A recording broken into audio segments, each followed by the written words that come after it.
Welcome to another episode of the Underground Bunker Podcast. This is your proprietor, Tony Ortega, and I'm really excited to be joined today by Tammy Synovec. How are you doing, Tammy? I'm good. I'm nervous, but I'm good. Well, people at the Substack at the website were really thrilled by the piece that we wrote about your encounter. You spent a long time in Scientology. We'll get to that a little later, but the important thing is you were telling me you've kind of been fantasizing about this situation for a long time. You're a former Scientologist. You got on a plane with your son, and you happened to sit down next to a man who right away told you he was a Scientologist. And you guys were stuck there together for the next 3 hours, and you talked like the whole time. And Yeah. I love some of the things you said about how you wanted to plant some seeds with him, but you didn't want to push him away. Can you give us some more details about that encounter and what that was like? Well, you did a good job of taking my notes. First of all, I got back to, my son's house, and then I was like, I couldn't sleep that night because I'm thinking, what am I going to do with this, right? And I woke up in the morning and I'm like, I got to write down some notes real quick while it's fresh in my mind. And I'm like, and then I texted a couple of my friends, my other ex-friends, and said, "You're not gonna believe what happened," and they're like, "Should I tell Tony? Should I? Should I? This is a great story, right?" And so anyway, and then wasn't sure if anyway, so that just talking to that guy was, yeah, yes, it was something that you go through those things in your head, like what would make a difference to somebody, right? Right. And those were the things for me. Those were the things that got me to get out. Was knowing about the abuse. It's like, if any of this is true, well, I can't just ignore this, right? So anyway, yeah. And So thanks for bringing that up. So just to give people a little sense of how the behind the scenes, yeah, you sent me a bunch of notes and they were great. And then I just tried to arrange them in a little way that kind of just made it flow a little bit better. And so not everything got in there. I mean, there are other details you were telling some people I saw in the comments, and that was great. yeah, Um, but to me, the thing that I loved the most was your sense of I've got a unique opportunity. I got to take advantage of it.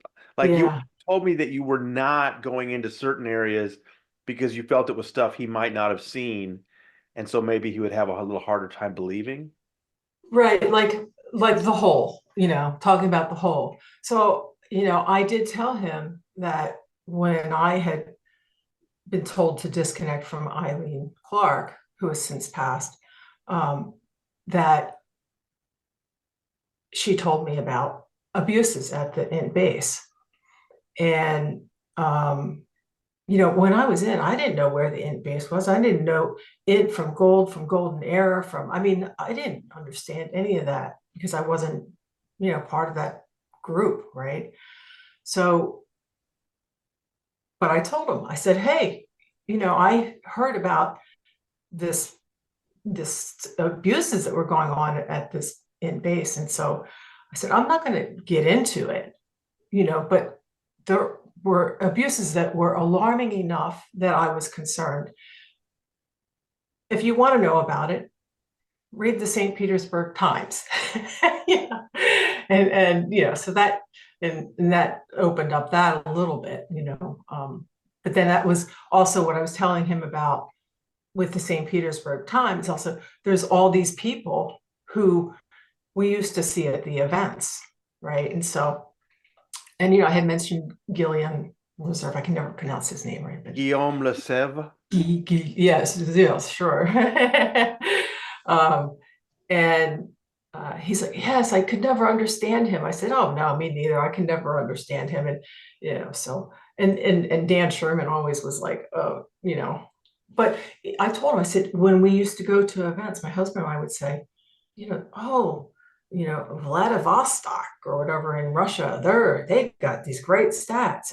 But it was always, isn't that weird that it's always someplace else? Right. You do notice those when you're in, you notice those things. And then, somehow you're like, you can even ask people about it, but you don't get answers. It Right. just gets So brushed off. you would hear about all this booming stats in other parts of the country, other parts of the world, but where you were, which is what, Ventura or Santa Barbara, there you just didn't see that kind of activity, right? Right. Well, Ventura and Santa Barbara, we're kind of like a bunch of old hippies up there, really. I mean, I don't have too much, I don't have too many issues with anybody, really. I mean, I really love the people that I was, that was what made it harder to leave, was knowing I was going to lose all these friends that I had for years. So, um, and that was what I conveyed to the guy on the plane, so. I'm sorry, I have really bad cotton mouth because I'm so Okay. nervous. So, So, I like the fact that while you were planting those seeds about, why don't we see these guys on stage anymore? Or, why do we hear about other orgs booming and ours aren't? The other thing that you pointed out was that he kept talking about how great it was, that he was impressed by this new golden age of admin, and he went through the false purpose rundown and he loved it. Now tell me about going through the false purpose rundown yourself. What's that like? it's stupid. I never got it. I could not get it right. I don't, I had a couple different auditors that were trying to groove me into it. And I spent most of my time on FPRD, false purpose rundown, just trying to get grooved into it. I don't really even know that I don't recall ever getting anything out of it. It's basically, to me, it was kind of like it's a confessional, but for past life stuff. Oh, It's like, and then finding what your evil purpose was just prior to the blah blah blah, whatever. I don't even know. I still don't know. I must have MUs. Misunderstood words. but he liked it, and then he would tell you things, well, this is working for me and that kind of thing. And you kind of, oh, that's nice. I mean, you weren't gonna, I believe the Scientology word is you didn't Invalid. Yeah, invalidate his wins, right? yeah, yeah, That's smart though. That is smart that you were kind of like making him feel okay about that, but then still planting those yeah. thoughts. Yeah, I have to say, this guy was a super nice guy. He was super, super nice. And, you know, I knew he'd been around for a while. He's been around for a while. And, I knew there's, us older people in Scientology have a different, there's different groups. There's, the kids, the second generation, third generation, whatever. And then there's like us older people. And, like I said, being a hippie and stuff like that up in Santa Barbara, and we didn't really, we were kind of out of the loop. It wasn't until really I started going down to LA, and anytime I'd go down there, that was where most of the trouble started. So I don't know even where this guy, I don't know where he did his false purpose rundown. I don't, it would have been at ASHO probably. It's my guess, but yeah. It was So not a good tell us a little experience. bit about when you got in and what that was like. Well, prior to getting into Scientology, I went to AA meetings, and I had been like clean and sober for like 8 years already. And I had been going to AA meetings, and this whole turn your life over to God and God this and God that. And I was like, God, I'm just like, I'm not tracking with that, right? So I would say, I don't get this. And so I was frustrated in AA, because it was like, I needed some other guidance on living life or whatever. Happened to be, I went to go to my chiropractor, and a girl that I knew from AA, I hadn't seen for a while. And she was the massage therapist. And so, she was doing my therapy, and I was like, where have you been? Where have you been? And because I hadn't seen her at AA meetings anymore. She says, oh, I met this guy. I'm like, well, where? in Ventura. I'm like, well, where? And then she's like, ever hear of this thing called Dianetics? And I was like, yeah, I did, but I don't know what it is. I was thinking it was like Dale Carnegie, I don't know, something like that, right? And so just so happened that the chiropractor had personality tests there. I never knew that she was a Scientologist all this time. Oh, wow. And so, yeah, so she said, here, do this personality test. And that was in 1993. So, 93. Okay. um, so I went into the Buenaventura mission. I'm getting all red and blotchy. It's just the way it is. You're doing I great. could have worn a turtleneck. I should have You're just doing like, great. uh, anyway. And um, so I did the personality test, and they wanted me to do the ups and downs course. And I said, I don't know. I think maybe personal values and integrity seems to be more what I was interested in. And so they had me do that. And the first thing that they had me do was do an OW write up, and writing up all my overts and withholds, which are overts are like sins, and withholds are not telling people about it. And uh but I had just done my fourth step in AA with my sponsor.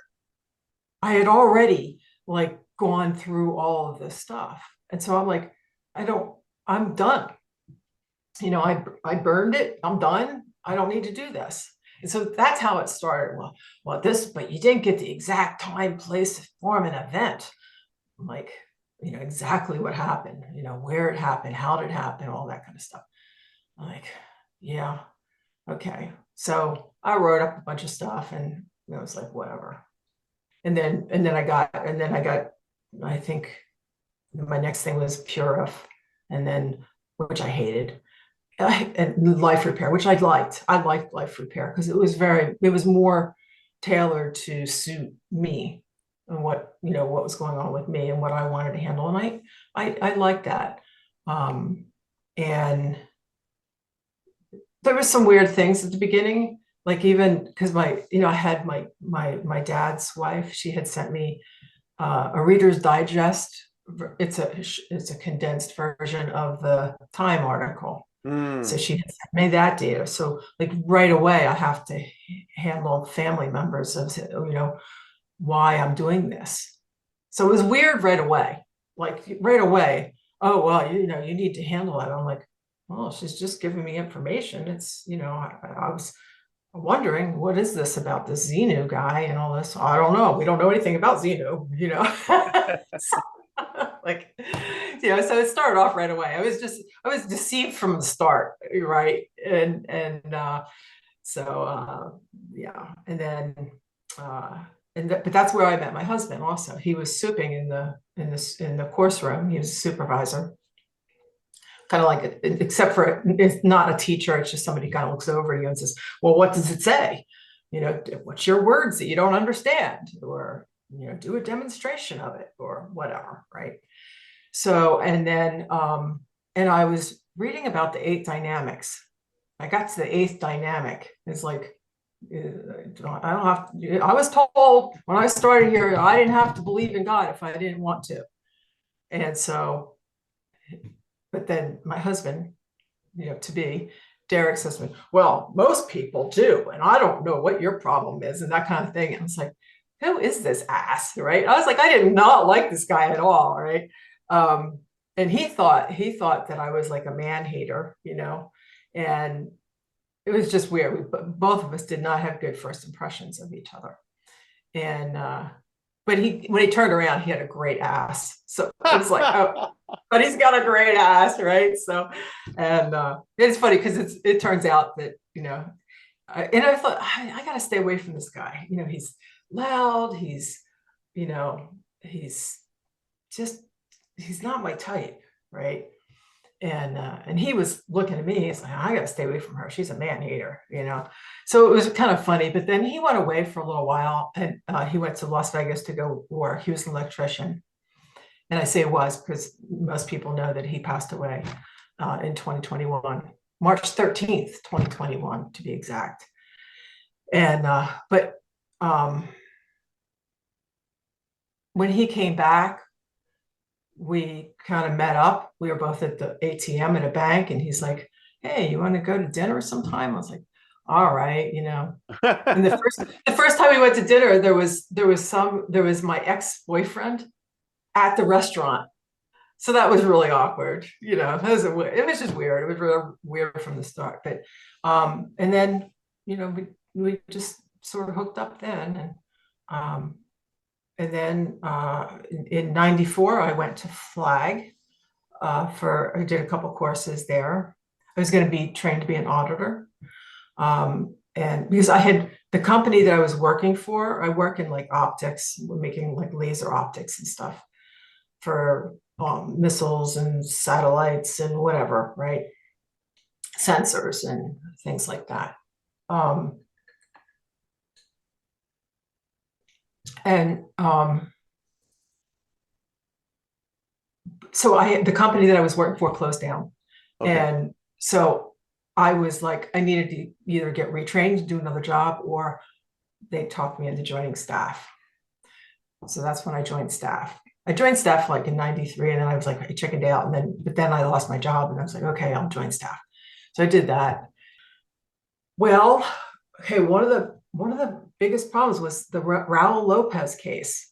Oh, Uh, yeah, and so um, well, that was really a hassle for me, because when I first got back from Flag, um, Bill Yachty was I was hearing Tori talk about him the other day. I have my own Bill Yachty story, but anyway, um, hi Bill, if you're watching. um, so he at least he was for the longest time. He was the senior CS for the Buenaventura mission, and I believe he's probably still the senior CS for Ventura Org. Um, so I didn't know at that time that he had anything to do with OSA. I just thought he was a CS. Um, and I'd only met him like once or twice, right? But when I got back, there was the issue with Raul Lopez was he had just, first of all, he had been regged by these people that had the telephone company, Robert Seafale and somebody Zentner or something like that. Again, it's a long time ago. But he had been regged to invest in this telephone company. And then that whole thing went belly up when I think it was because they deregularized, or what's the word, with the phone systems and stuff, because they were supposed to be like in jails in like Puerto Rico, and I don't remember, but anyway, he had invested a lot of money. I don't remember what the amount is, but then so I was, when I found out that that happened at CC at the pavilion, and that was Jim Hamry, helped reg him with, there was like somehow Jim was going to get money out of it from the C-Fails or commission or something. I don't know. But, I wasn't there when any of that happened. So that from the start was something I had to handle. And so that had many, many, many, it was like there was one problem that was committed to solve another problem, which was another problem. It continued right. My to be a colleague, big, my colleague Ron Russell at New Times Los Angeles wrote the story on Raul Lopez. It's an incredible story. Raul Lopez was this guy that was injured in a car accident and basically had brain damage. And as a result of the car accident, he won this multi-million dollar settlement, which Scientology then pounced on and basically got this brain damaged young man to invest in all kinds of crazy schemes, including an ostrich egg venture.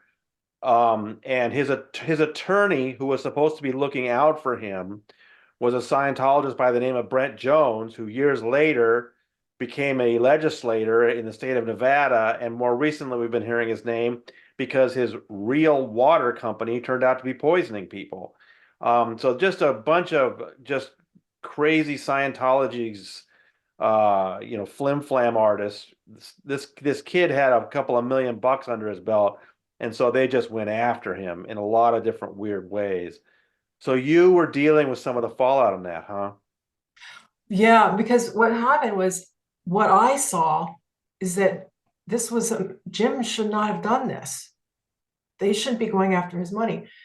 The first thing I had to do was try to handle that they weren't, this was a problem because they couldn't get more money from Raul when this went bad.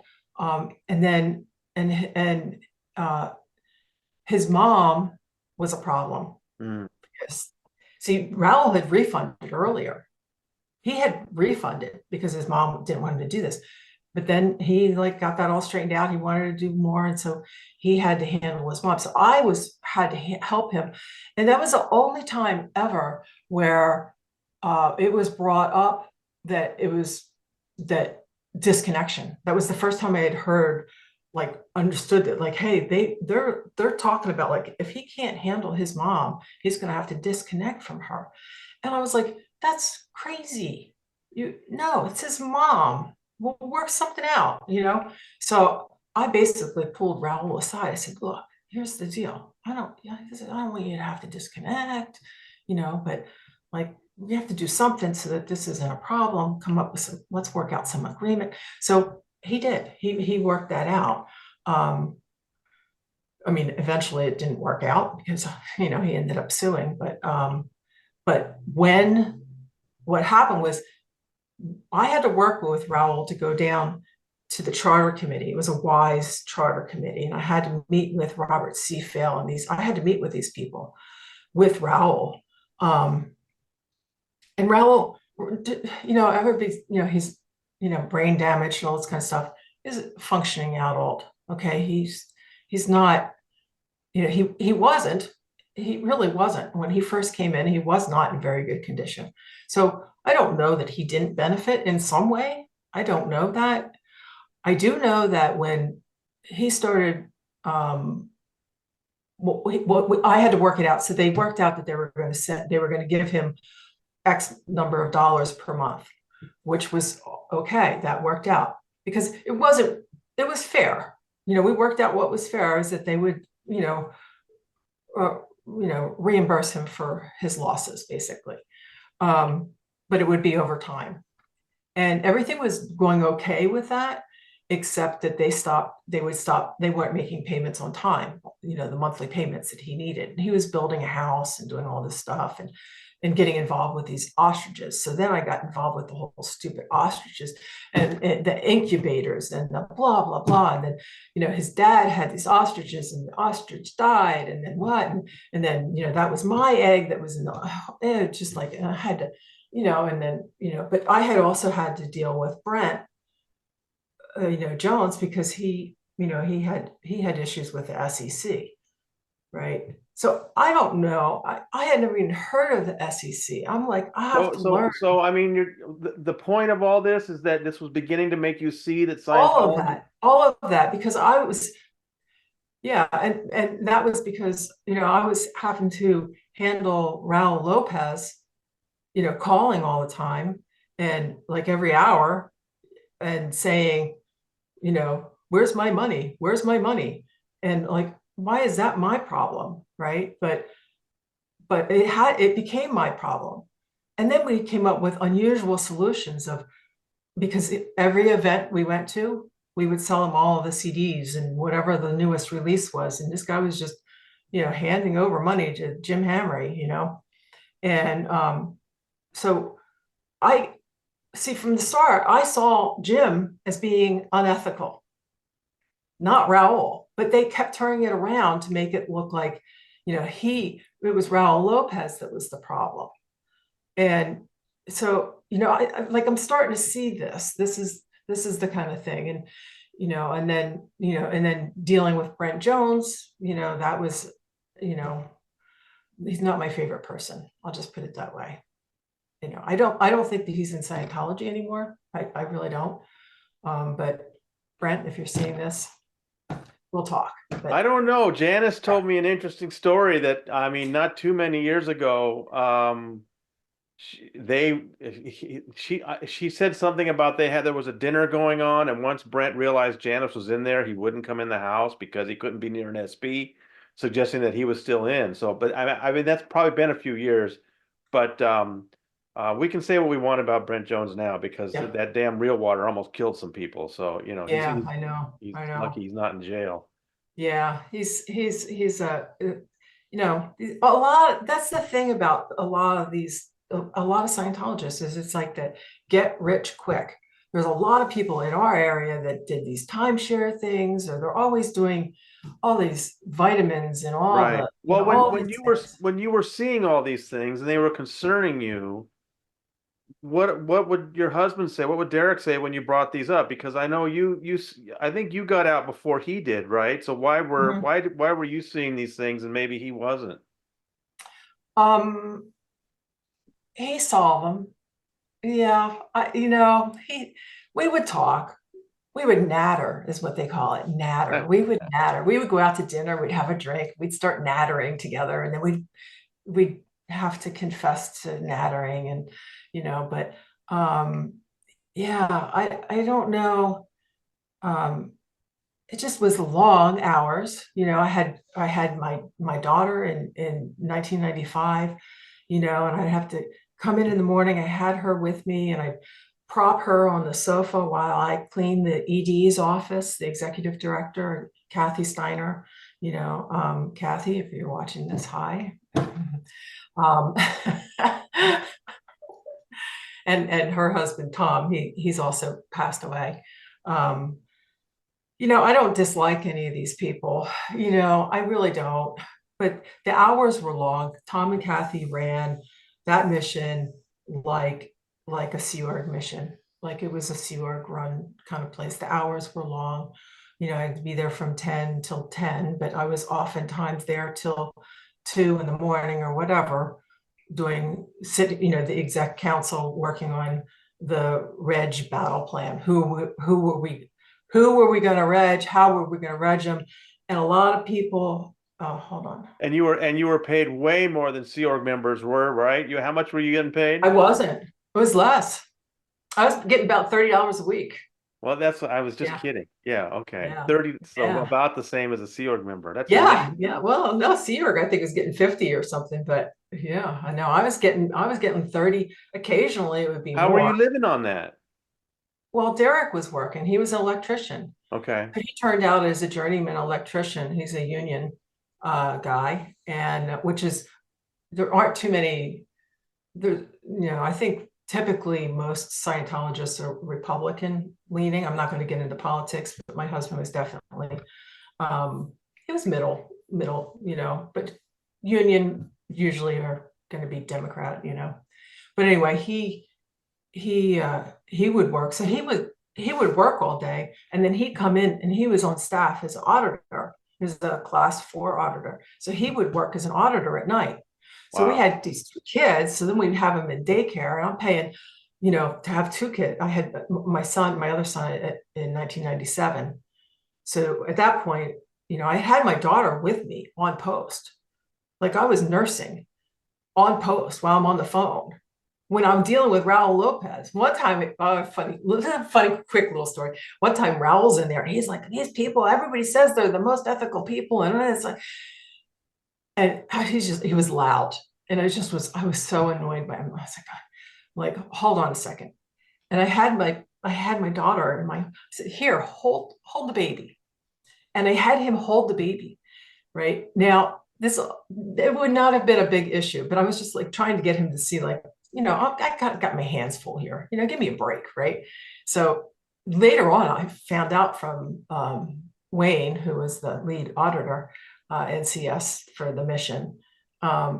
He said, Raul told me that when he was complaining, that he was recording the conversation with you, but that it was totally muffled because you handed him the baby and it covered up the microphone, right? So anyway, and years later, my husband ran into Raul and talked to him, and I felt bad because I felt like I really screwed Raul over in a lot of ways, but there's I'm not going to get into all my regrets, but I feel like there's definitely some people I owe amends to, um, as an ethics officer, that's, you're like not the most favorite person in the world. Um, but he didn't even remember me. Raul Lopez didn't even remember me. He Wow. remembered Jim Hamry. Now, Mm, Jim Hamry also passed away. mm. That's another story. Um, but yeah, so all of those things were, uh,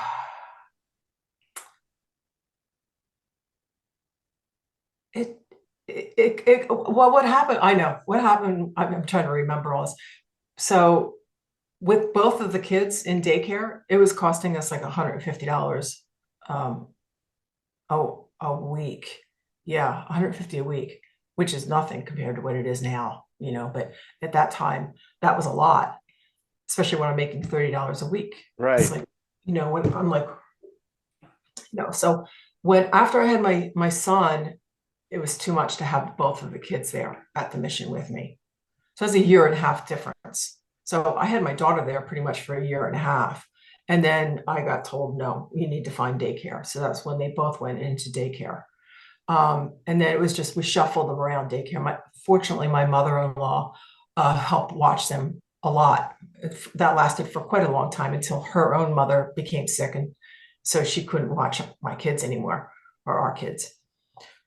So then it became, it was just a hassle. And we were leaving our kids at a babysitter till 10 o'clock at night. And, after Derek was done, he'd go pick up the kids and take them home. And then I'd, come home around 2 in the morning, and so, all of that. Like even we mentioned, me being pregnant, and, I'm down on my hands and knees, scrubbing floors and doing, because I mean, I did everything, because Yeah, but you were saving the if I didn't planet. hire, oh, that was the thing. I was supposed to recruit people, right? That was the thing. That was the third thing I couldn't remember. I was supposed to recruit people. Well, I recruited a couple people, including Doug Kramer.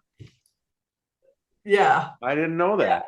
Yeah. Yeah. Well, I didn't do the actual recruitment. I think the girls were teaming up on him, Iris and Monica. They were teaming up on him.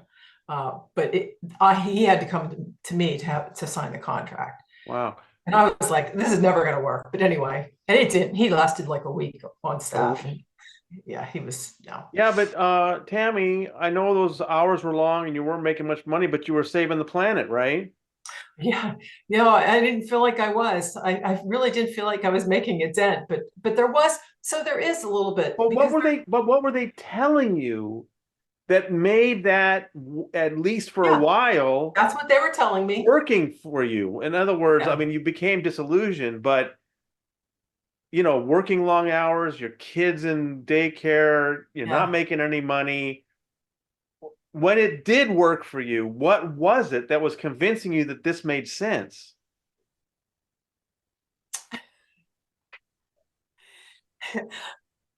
I don't know.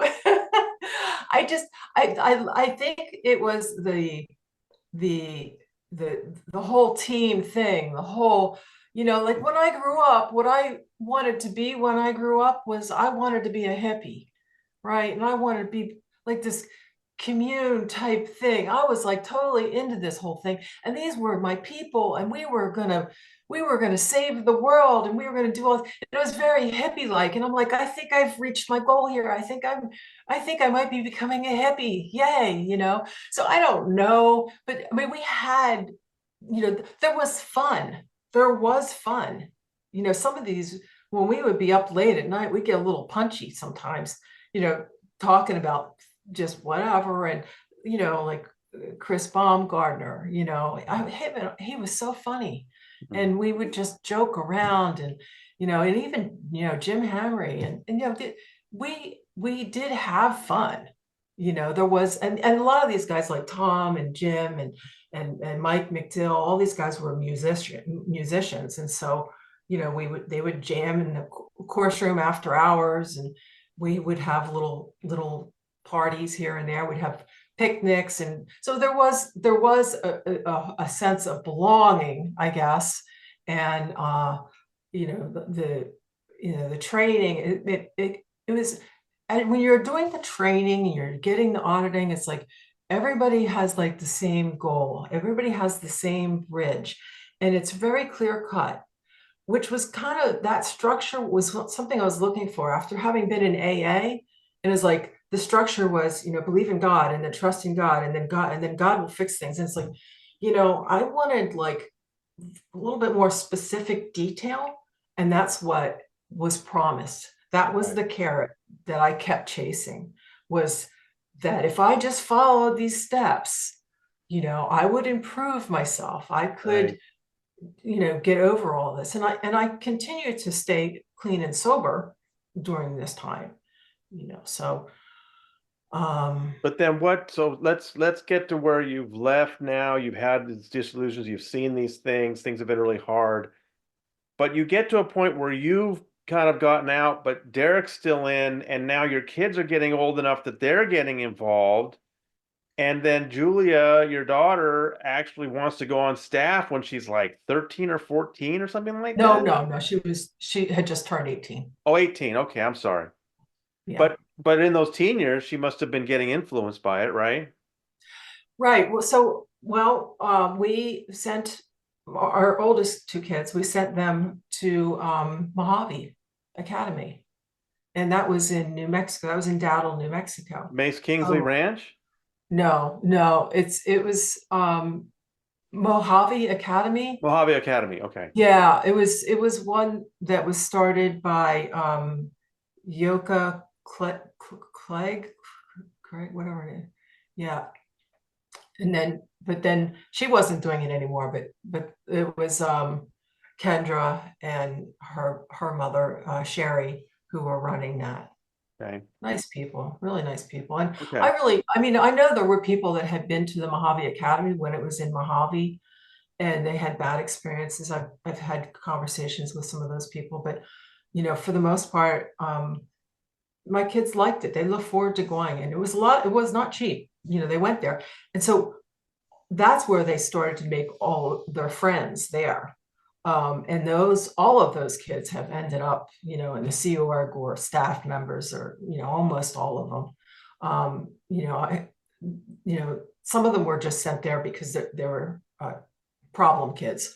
And, their Scientology parents didn't know what to do with them, so they sent them there. My kids didn't go there because they were problem kids. They wanted to go there to have a summer, thing. And so they did, some Scientology courses and stuff. But they did a lot of other fun stuff as well. And, you know, highlight was going to Pie Town. That was place up the street, so they did that. So when your daughter then came to you and said she wanted to be on staff, where were you at that point with Scientology? Oh, I had been done. I had been done. So I basically, my done time was 2010. Okay. So because I had a third child. I had a child when I was 45, Mm. and he's 16 now. So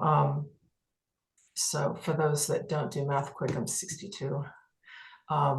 And so I was basically, I left staff in 1999 from the mission because it was just, I I don't even know how to describe what led up to it. It was just, long hours, and holidays sucked because you had to work extra hours, and it was just like, I'm already working a lot of hours. I got two babies. I don't have time to do my laundry. I don't, I'm like, it would be like you're supposed to have off on the weekends, and well, Saturday, then you're on course all day, and then Sunday was like, okay, this is my time to get some laundry done, or maybe go to the beach or something crazy like that, which was like considered to be so like chasing butterflies, really, which is a derogatory thing said in Scientology. But then how long had you been out of staff when she just said she wanted to go on? From 1999 till 2014. So you had been out for quite a while. Yeah, Did yeah. she and Derek I- know how you felt about Scientology at that point in 2014? yes. They wanted him to go down to Asho, which is where I had really bad experiences.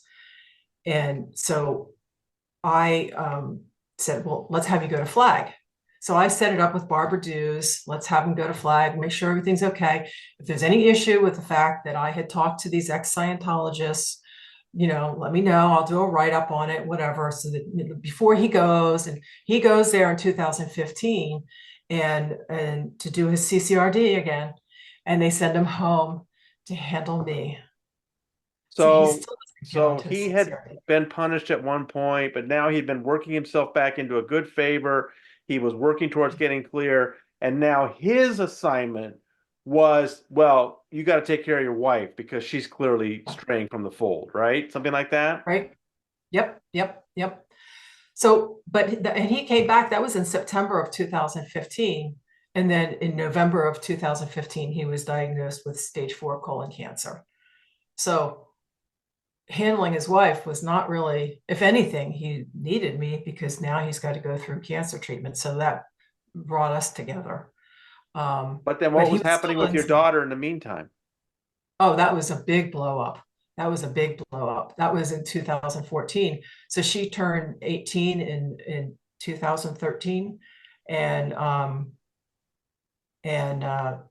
she had gone to the New Year's event down at the shrine, and she met a guy down there, and she came home and told me about him and said she wanted him to come up and stay here. I said, yes, he can stay out in the back room.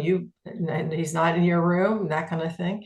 And and she had dated another guy that was, she had met at Mojave. She had been with him. And and they're all friends. All these guys, even the guy that she's with now, they're all three of these guys that she's had dated or lived with. They're all good friends. Hmm. It's very, it's very strange. But anyway, and they all look alike. It's so weird. She definitely has a type. But I think she's with a good guy now. But anyway, they're all good guys actually.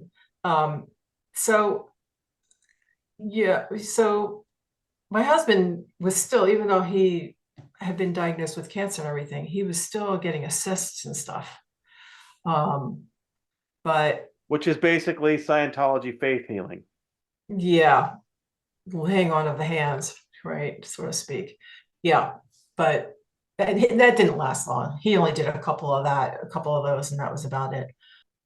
So I'm just really interested in how, OT preps was a disaster.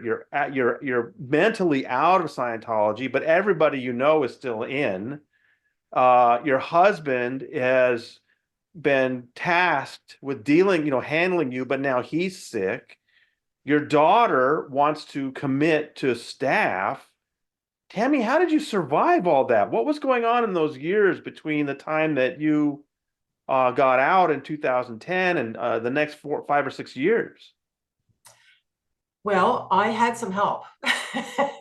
I reached out to Chris Shelton, Oh, that's great. and That's great. he and I talked, and then he also told me, he also put me in touch with Rachel Bernstein, and so I started talking with Rachel because I reached for help. I just basically, I was like, I got to get my husband on the same page.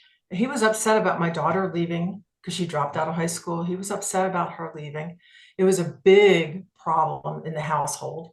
My sons were upset, and so it was a big problem. And I finally, with help from Chris and Rachel and some other SPs in the area, um, just got my husband. I kept saying, I just need you to be on the same page. And so I practiced like how I was going to talk to him to get him on the same page. It's like, especially if he's going through the cancer treatment, it's like, dude, you're not going to get Scientology services anymore. You might as well get on the same page and let's see what we can do to get our daughter out. So, Wow, that must have been so hard, Tammy. I mean, God. yeah, yeah.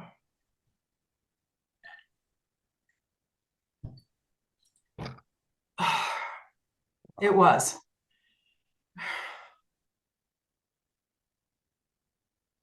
Because at that point, Derek went into remission for a while. And then, so things were looking good, but eventually the cancer came back. And so my daughter hadn't been involved in any of that. Like last time we saw her, she did come, so she had joined staff in 2014, but, and then we weren't talking for a while. But then she worked out a way that she could do good roads, good weather, and she was able to talk to us. So Where we and had where was she on staff? at Pasadena. Pasadena. Okay. She was, and she trained up to be an auditor. Okay. And so she was there and doing her training at ASHO. And then she well, she was able to talk to us and stuff. So we had a trip planned to go to Hawaii. And so we did that in 2016. And then when we came back, um, well, she came down the last time we saw her. We went to Universal Studios for my youngest son's birthday, and I think he was 9, and he's 16. She hasn't seen him since then. Um, I know. I mean, it's just like, how can you do that? I mean, how? I mean, I I get angry about it. I get angry with her, but I'm like, it's not her that I'm angry with. I'm sad about that she doesn't, I'm sad that she doesn't have her family, Right. you know. Right. But so when we came back, but then around 2016, at the end of 2016, they had me come down, they wanted me to come down to ASHO. And I thought it was because they wanted me, because Julia needed to do her clear certainty rundown. And maybe it would help Derek to be able to go back to flag. Not that it was going to happen, but so I went down there, and that's when just the shit hit the fan. And I met with the MAA at the time. And when I went down there, she came in and she said, "You have it all wrong. You're not down here so that they can do services. You're being investigated." And I was like, "For what?" "Well, you talked to some SPs back in 2010, and and you need to finish doing your conditions." And I was like, "Well, that was like 2010." And, "Well, you talked to them again after that." I said, "Yeah, that was 2012 or somewhere around there. I think Linda contacted me and let me know that Eileen had passed away." "Well, you were in touch with them again, even though you were told not to." I'm like, "Well, yeah, but I've moved on. Like, where you guys are stuck in the past. I've moved on. I'm doing extension courses or whatever, and I'm just keeping up appearances." Right. And she's kept insisting, "You need to do these conditions, these steps that you need to do to get back in good graces." Right. And I was like, "And if I don't?" She said, "Oh, we'll ComEv you." That's like a court martial, Yeah. committee of evidence. Right. And I was like, "Oh, well, I guess we're done here." I just left. I was like, "Hey, I'm done." Right. And I'm like, this is not real world stuff. This is not something that's like that I worry about in the real world. I have real world problems. I have a job. I have kids to raise. I have like real problems.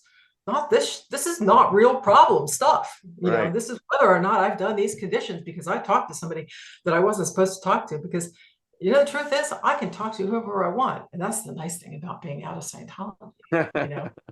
I can talk to whoever I want. And I do.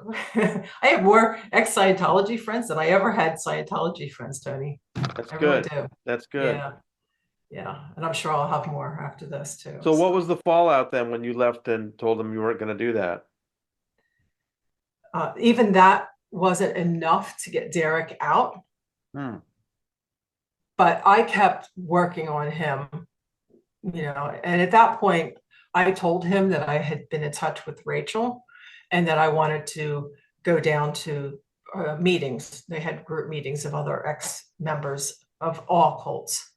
And so I started getting, some education on that Scientology is not the only cult on the corner. Right. And so that helped me to try to get him on my page. And eventually it just got to be a fight where I just told Derek, "You just got to get your head out of your ass." And so then it was like the next day after I told him that, he was out in the garage and he comes in, he goes, well, it finally happened. And he got everybody unfriended him all at once, 'cause that's how you know you're Right. not in good standing because everybody unfriends you on Facebook. Wow. And so, and that's when I said, okay, so are you ready to look at some stuff? And he's like, I don't want to look at anything on the internet because he had been in so much trouble, in 1999 or whatever. So he's like, I don't want to look at anything on the internet. I said, not a problem. I have something printed out for you. So it was something from the internet. It was Lois Restorff. Lois How do you Reesdorf? yeah, it was her story because Okay. there was a lot of, it was like her story was the same thing where it's like she kept going in and just and trying to make good and trying to sort it out and trying to stay in get back in good standing and just all that. It was just that futile attempt to try to get it so that you didn't lose all your friends Yeah. and you still have every your little bubble could still be intact. But once you realize that it's not possible, it's it's like trying to fight your way out of a brown paper bag. You just can't. There's no, there was our daughter had already disconnected from us. We have a disconnection letter, you Wow. know, all of that is, and it's just heartbreaking. And then so then fast forward. Sorry, I'm taking so long. So fast forward, it comes to we get a COMEV, and we both were of course found guilty of all the things they charged us with. They wouldn't give us a copy of the bill of particulars. Uh, uh, Derek went down there. They let him handwrite them, so I have the bill of particulars, Mm. the usual stuff. The COMEV. The one funny thing about the COMEV was, mine was quite long. I basically, they asked me, it was, if I would be willing to do ethics program. And I was like, no, I'm done with Scientology. I'm Why only, why did you even go through a ComF? because I was hoping, and that's what I went down. That's what I told them is I'm not interested in doing Scientology anymore. I'm done. However, I don't want my daughter to have to disconnect from me. Okay. So I'm here to cooperate with the ComEv, and I am here to plead that I not get declared so she doesn't have to disconnect from me. And then I just pled my case. I had a stack of all of my commendations because I was also the lead VM, volunteer minister for Santa Barbara org. I had done a lot of stuff, staff member, CCHR, I had done a lot of stuff. So, I just told my story. I said, this is what happened. And I'm just asking, that I not get declared. So the findings in Rex basically said I had to do the steps from A to E, which is bend over and kiss your money goodbye. And that is really sums it up. So of course I'm not going to do that, but I'm not interested and my daughter disconnected from us right away. I asked that she see, when I saw my finding, we went down to get the findings in Rex. I asked if they could show her the findings in Rex so that she would know and that she knew that we didn't get declared. And then we got the letter from her saying, thank you for having me read your findings in Rex. And I see now you have a program. Like, yes, the program is bend over and kiss your money goodbye. Anyway, So how long has it been now since you've talked to your daughter at all? well, so we hadn't talked to her all that time, but then when Derek went on to hospice, which was Christmas of 2020, um, then so he made it over 5 years of treatments. You know, he was a fighter. He was tough, man. I'm telling you, that's rough. I watched him go through that. That's just awful, awful. Cancer sucks. I don't know which sucks more, cancer or Scientology. They're right up there. They're pretty equivalent. But anyway, Scientology is a cancer. It really is. Um, and so I had several ways tried to get a hold of my daughter to let her know he was on hospice. And it ended up being, I had sent a letter to her best friend, was the final, and she didn't even respond. She just forwarded the mail, which I don't even know if she ever got the mail. It just went right to Katrin. And Katrin contacted me and let me know that she had talked to Julia, and Julia did want to talk to her dad. So they actually had a couple of conversations before he died. But she would call him and he would be sleeping because he was sleeping a lot at the end. Um, and so he would miss the calls. So I was getting upset with him. You know, it was the last part was it's just awful. And then the last time I sent her an email through Derek's email because she blocked me in all ways. And so I sent her an email saying, "This is mom here. And I'm just letting you know that dad's at the very end here. He's transitioning and he does want to talk to you. He can only whisper. He didn't have any more voice left. He would just talk like this, very, very that. And so I said, I'm going to have to, when you call, I'll have to set the phone up. So I will be in the room, but I will leave the room so you can talk to your dad before he dies." And so I did. And so I put the phone there, and so I heard her voice. You know, that was about it. And I didn't really get to talk to her other than, "Hold on, I'm getting the phone set up." Um, and then they talked a little bit. It was kind of chit chat. And I realized like and I had already talked to him about telling her that he was out of Scientology. And it was a big argument that he and I had. But ultimately he just said, "Look, I've got this communication with her now, and I don't want to blow it and not have that. So I need to keep it good roads, good weather, and not say anything." So, and I said, "It's not fair. It leaves me being the bad guy, you know, and you're not telling him, you're not telling her that you're out." And so, yeah, so uh, I put a note in front of him. I said, "Tell her this is the last time that you're going to talk to her." And so he read the note and he said to her, "I don't know how to tell you this, but, or I don't know how to say this, but I think that this may be the last time that we talk. Do you have anything you want to say?" And then she started crying, and then she told him, you know, how wonderful he was and what a good dad he was. And, you know, it's like, where was she all this time? You know, where was she? And why couldn't she come to see him? You know, and those are regrets that she will have the rest of her life. You know, she has to live with that. And it's unfair that the church puts her in that position. And it pisses me off, Tony. It pisses me off because I love my daughter and I miss her.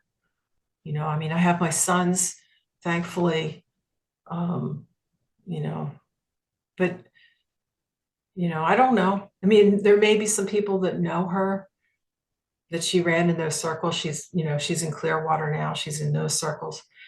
She works for, I won't even say, she works for some people who are whatever. There's some issues. I don't know if I want to get into that. I don't really want to dox my daughter so much. It's just, I Right, just want to, right, I mean, people right. are going to know who she is, but you know, I just, you know, you know, I worry. I'm a mom. I'm gonna worry about her, you know, and I just know that when I was in, I didn't know so much that I know now. I know way more now than I ever did when I was in Scientology, you know, and I just I have you know, just recently, you know, starting with the thing with, you know, Doug Kramer and then the guy on the plane, you know, like, so I'm just now starting to talk about it really. And, you know, just, I mean, Yeah. I don't know how to say it other than, I mean, I lost my daughter. I lost my husband, you know, and I'm a widow, you know. It's like it's very surreal. It's just I my husband used to work offshore and he'd be gone for a week at a time and then he'd come home. And it just feels like, okay, it's time to come home now, So and so anyway, I miss my husband, I miss my daughter. And at least I have hope that I'll get my daughter back. Unfortunately, I don't have that hope with my husband. Sorry, I wasn't gonna cry. No, I know when you were going through all this and we were emailing each other and it was just so hard. I didn't know what to say. Um, I remember, and correct me if I'm wrong, but that last year, you and I had been communicating for quite a while already, but even in that last year, it was like Derek couldn't bring himself to communicate with me personally. It was too, you He had too, wanted to. He yeah, did want to. He really did. And if it hadn't gone so quickly, I think that he was getting to that point. yeah. He did want to tell his story. And I don't know if I've done it justice in what he went through. But just Well, I do, just but we did communicate through you enough to know that he really believed in what you were doing, and I think he would today. And yeah. like other parents I've talked to or children of parents who are still in, we just have to hope this thing keeps dwindling. I know David Miscavige is doing his best to make it look like it's thriving, but it really isn't. And at No. some point, I think people like your daughter are going to have to confront the fact that, maybe she's going to start seeing the things you did. That Yeah. Scientology says all these things, but the reality is totally different. And I just hope, I know you do too, that at some time those things start filtering into her. And Yeah, there's been a couple little signs. There's some little chinks in the wall. I mean, I can see, I don't have very much access, but I get little periphery. I get, there's people who know people who know people who know people who know Julia, that kind of thing. And so I get little pieces of information. I've gotten some recent information after, telling my story about, the guy on the plane. So I there is some hope, and the more that Tori says, that Truman Show, yeah, that yeah. just you just start getting, it's just those seeds of doubt that you start going, geez, you know I wonder Well, if there's I anything appreciate to so it. much that you've been talking to me for, quite a while and we've been sharing Yeah, information and thank you for, coming forward with the Doug Kramer story. You agreed to put your name on something, and of course that changes everything once you put your name on something, right? yeah. But then I don't know, it was almost, almost a miracle that you happened to sit down next to this guy. And It wasn't the first time. We had been on a plane before where Lance Miller sat next to us. ah, And he never disclosed that he was a Scientologist. ah, He introduced himself as just being, the head of the Toastmasters. But they talked the whole time. Derek and him talked and everything. And at one point, I was part of the conversation with Lance Miller, and I said something about speed of particle flow, which is totally a Scientology. Particle is just moving product, right? And that was one of those things that I said, and he kind of looked like, huh? Right. And then later we got off the plane and Derek says to me, he was totally a Scientologist. I'm like, yeah, I know, right? But then I looked him up and I emailed him, Lance Miller, and I said, hey, by the way, you're Scientologist. And he said, well, yeah, I was gonna say something when you said speed of particle flow, but you never know which way that could go, right? And I thought, wow, for somebody who's a speaker and goes around, I thought it was kind of funny. It's not the first time. well, not It the happened first time, but twice this one was really, I'm glad it over. happened to you. It was an amazing story. Thank you Yeah, so much for sending me yeah, those notes while they were still fresh in your mind. And I've wanted to tell your story for a long time, and finally you got to tell it yourself. And I'm really, really yeah.